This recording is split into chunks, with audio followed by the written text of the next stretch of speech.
असली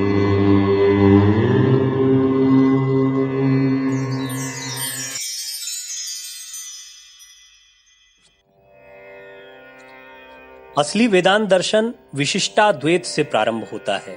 इस संप्रदाय का कहना है कि कार्य कभी कारण से भिन्न नहीं होता, कारण ही परिवर्तित रूप से कार्य बनकर आता है।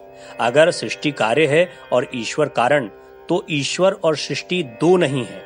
वे अपना तर्क इस तरह आरंभ करते हैं कि ईश्वर जगत का निमित्त तथा उपादान कारण है, अर्थात इस सृष्टि का ईश्वर ही स्वयं करता है और वही स्वयं इसका उपादान भी है, जिससे संपूर्ण प्रकृति प्रक्षिप्त हुई है। तुम्हारी भाषा में जो क्रिएशन शब्द है, वस्तुतः संस्कृत में उसका समानार्थक शब्द नहीं है, क्योंकि भारत में ऐसा कोई संप्रदाय नहीं जो पाश्चात्य लोगों की तरह ये मानता हो कि प्रकृति की स्थापना शून्य से हुई है। हो सकता है कि आरंभ में कुछ लोग ऐसा मानते भी हों, पर शीघ्र ही उनको दबा दिया गया होगा। मेरे जानते आजकल कोई ऐसा संप्रदाय नहीं है जो इस धारणा में विश्वास करता हो।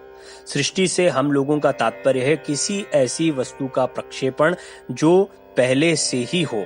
इस विशिष्टाद्वैत संप्रदाय के अनुसार तो सारा विश्व स्वयं ईश्वर ही है।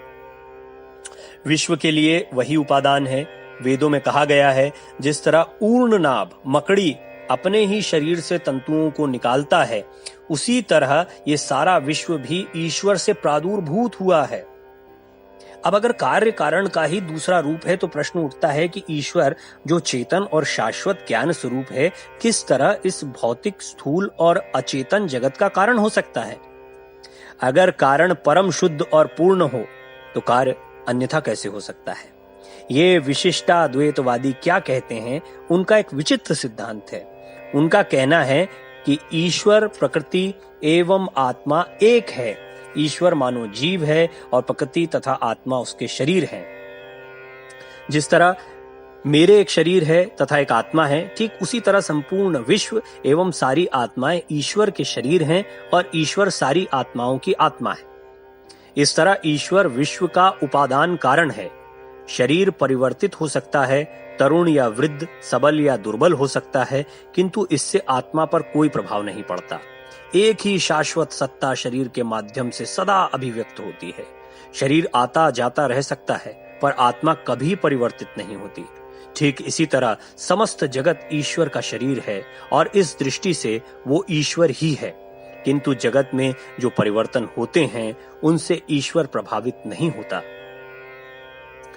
जगद्रूपी उपादान से वो सृष्टि करता है और हर कल्प के अंत में उसका शरीर सूक्ष्म होता है, वो संकुचित होता है, फिर परवर्ती कल्प के प्रारंभ में वह विस्तृत होने लगता है और उससे विभिन्न जगत निकलते हैं। फिर द्वैतवादी एवं विशिष्टाद्वैतवादी दोनों ये मानते हैं कि आत्मा स्वभावतः पवित्र है, किंतु अपने कर्मों से यह अपने को अपवित्र बना लेती है। विशिष्टाद्वैतवादी इसको द्वैतवादियों की अपेक्षा अधिक सुंदर ढंग से कहते हैं। उनका कहना है कि आत्मा की पवित्रता एवं पूर्णता कभी संकुचित हो जाती है, पर फिर ज्यों की त्यों हो जाती है, और हमारा प्रयास ये है कि उसकी अवस्था को बदलकर पुनः उसकी पूर्णता, पवित्रता एवं शक्ति को स्वाभाविक स्थिति में ले आए।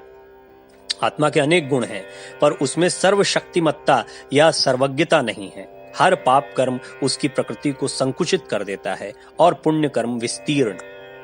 जिस तरह किसी प्रज्वलित अग्नि से उसी जैसे करोड़ों स्फुलिंग निकलते हैं, उसी तरह इस अपरिमेय सत्ता ईश्वर से सभी आत्माएं निकलती हैं।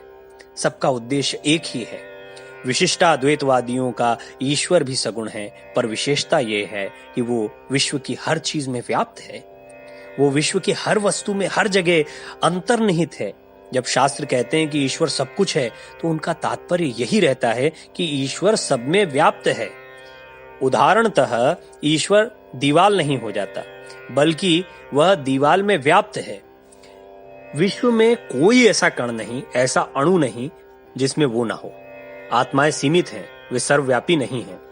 जब उनकी शक्तियों का विस्तार होता है और वे पूर्ण हो जाती हैं, तो जरा मरण के चक्र से मुक्ति पा जाती हैं और सदा के लिए ईश्वर में ही वास करती हैं। अब हम अद्वैतवाद पर आते हैं। मेरे विचार में अब तक विश्व के किसी भी देश में दर्शन एवं धर्म के क्षेत्र में जो प्रगति हुई है, उसका चरमतम विकास एवं सुंदरतम पुष्प अद्वैतवाद में है। यहाँ मानव विचार अपनी अभिव्यक्ति की पराकाष्ठा प्राप्त कर लेता है और अभेद्य प्रतीत होने वाले रहस्य से भी पार चला जाता है। यह अद्वैत वेदांतवाद अपनी दुरूहता और अतिशय उत्कृष्टता के कारण यह जन समुदाय का धर्म नहीं बन पाया। आगे चलकर हम देखेंगे कि संसार के महत्तम चिंतनशील व्यक्तियों को भी इसको समझने में कठिनाई होती रही है। हमने अपने को इतना दुर्बल बना लिया है, इतना नीचे गिरा लिया है। हम बातें चाहे जितनी बड़ी बड़ी करें, पर सत्य तो यह है कि स्वभावतः हम किसी दूसरे का सहारा चाहते हैं। हमारी दशा उन कमजोर पौधों की है जो किसी सहारे के बिना नहीं रह सकते। ओह, कितनी बार लोगों ने मुझसे एक आरामदायक धर्म की मांग की। बस कुछ ही लोग हैं जो सत्य की जिज्ञासा करते हैं। उससे भी कम लोग ऐसे मिलेंगे जो सत्य को जानने का साहस करते हैं, और उससे भी कम ऐसे हैं जो सत्य को जानकर हर प्रकार से उसको कार्य रूप में परिणत करते हैं। ये उनका दोष नहीं, बल्कि उनके मस्तिष्क का दोष है। हर नया विचार, खासकर उच्च कोटि का, लोगों को अस्त व्यस्त कर देता है। उनके मस्तिष्क में नया मार्ग बनाने लगता है और उनके संतुलन को नष्ट कर देता है। साधारणतः लोग अपने इर्द गिर्द के वातावरण में रमे रहते हैं और इससे ऊपर उठने के लिए उन्हें प्राचीन अंधविश्वासों, वंशानुगत अंधविश्वासों, वर्ग, नगर देश के अंधविश्वासों तथा इन सब की पृष्ठभूमि में स्थित मानव प्रकृति में सन्निहित अंधविश्वासों की विशाल राशि पर विजय प्राप्त करनी होती है। फिर भी कुछ तो ऐसे वीर लोग संसार में हैं ही जो सत्य को जानने का साहस करते हैं, जो उसे धारण करने तथा अंत तक उसका पालन करने का साहस करते हैं। तो अद्वैतवादी लोगों का क्या कहना है? उनका कहना है कि अगर कोई ईश्वर है तो वो ईश्वर सृष्टि का निमित्त तथा उपादान कारण दोनों है। इस तरह केवल वह सृष्टा नहीं, अपितु सृष्टि भी है। वह स्वयं विश्व है। पर यह कैसे संभव है? शुद्ध चेतन स्वरूप ईश्वर विश्व कैसे बन सकता है? यह इस तरह संभव है जिसे अज्ञानी लोग विश्व कहते हैं, वस्तुतः उसका अस्तित्व है ही नहीं। तब तुम और मैं और ये सारी चीजें जिन्हें हम देखते हैं क्या हैं? यह तो मात्र आत्म सम्मोहन है। सत्ता तो केवल एक है और वो अनादि, अनंत और शाश्वत शिव स्वरूप है। उस सत्ता के अंतर्गत ही हम ये सारे सपने देखते हैं। एक आत्मा है जो इन सारी चीजों से परे है, जो अपरिमेय है, जो ज्ञात से तथा ज्ञेय से परे है। हम उसी में तथा उसी के माध्यम से विश्व को देखते हैं। एकमात्र सत्य वही है, वही सत्ता। ये मेज है, दर्शक है, दीवाल है, सब कुछ है, पर वह नाम और रूप नहीं है। मेज में से नाम और रूप को हटा दो, जो बचेगा वही वह सत्ता है। वेदांती लोग उस सत्ता में लिंग भेद भी नहीं मानते। लिंग तो मानव भ्रम है। मस्तिष्क से उत्पन्न होता है यह भ्रम। आत्मा का कोई लिंग नहीं होता। जो लोग भ्रम में हैं, जो पशु के सदृश हो गए हैं, वे पुरुष या स्त्री को देखते हैं। किंतु जो जीता जागता देवता है, वह नर या नारी में अंतर नहीं जानता। जो सारी चीजों से ऊपर उठ चुका है, उसके लिए लिंग संबंधी झमेला क्या? हर व्यक्ति, हर वस्तु शुद्ध आत्मा है, जो पवित्र है, लिंगहीन है तथा शाश्वत शिव है। नाम, रूप और शरीर जो भौतिक है, सारी भिन्नताओं के मूल हैं। अगर तुम नाम और रूप के अंतर को हटा दो तो सारा विश्व एक है। दो की सत्ता नहीं है, बल्कि सर्वत्र एक ही है। सर्वत्र एक है। तुम और मैं एक हैं। न तो प्रकृति है, न ईश्वर और न विश्व। बस एक ही अपरिमेय सत्ता है, जिससे नाम और रूप के आधार पर ये तीनों बने हैं। ज्ञाता स्वयं को कैसे जान सकता है? वो नहीं जान सकता। तुम अपने को कैसे देख सकते हो? तुम अपने को प्रतिबिंबित भर कर सकते हो। इस तरह ये सारा विश्व एक शाश्वत सत्ता, आत्मा की प्रतिच्छाया मात्र है।